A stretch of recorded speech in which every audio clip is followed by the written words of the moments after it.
Hi everyone, day 15 of my live 77-day video challenge.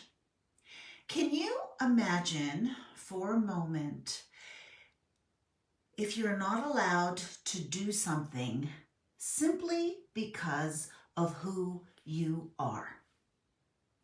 Now this happened to my parents back in 1964 when my father, who's Filipino, and my mother, who is German, tried to get married at a courthouse in Virginia.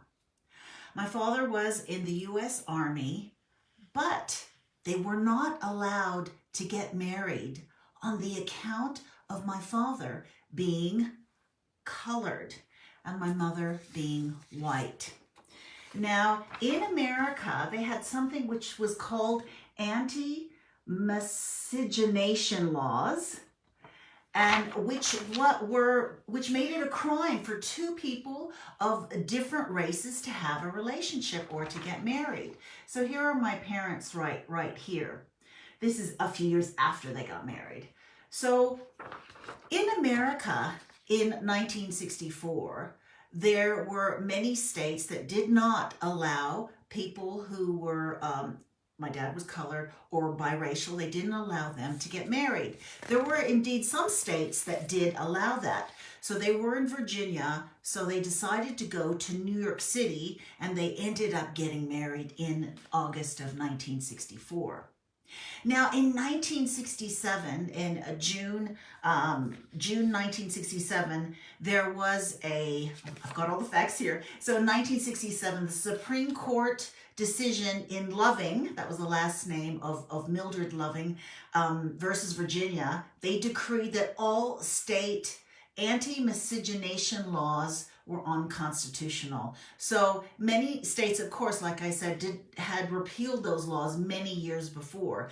But this Supreme Court decision made it legal. Then all states had to abide by this law.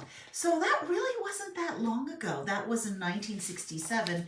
And I was speaking to my mother today, and she reminded me that, you know, the time when she moved to America was 1963. You know, everything was segregated.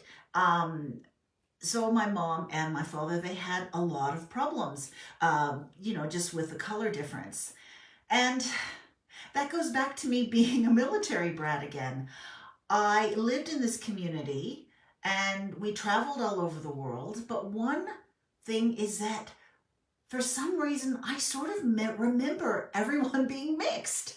So yeah, I remember growing up with people who were, you know, half black, half Asian.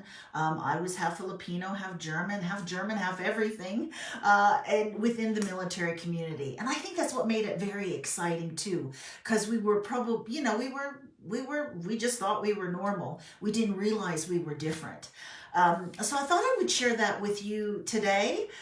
You know, this is Evelyn, Heart and Soul with Evelyn, and I love sharing these stories.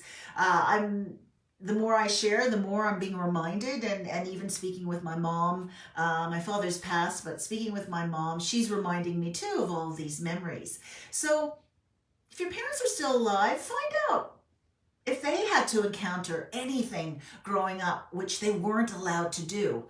So, I mean, now the world is different, thank goodness, that we are allowed to, you know, to marry anyone we want. So, so that really wasn't that long ago, was it? So 1967, look that up. It was Loving versus Virginia, and I love that name. I love that her last name was Loving. How appropriate was that? Now, there were many movies made about their relationship. Mr. and Mrs. Loving was a 1996 movie. There was another documentary, The Loving Story, and even just a recent one, Loving, which was a movie just in 2016 with Joel Edgerton and Ruth Negga. So they, and Negga received an Academy Award nomination for her performance. So those are just recent movies that came out.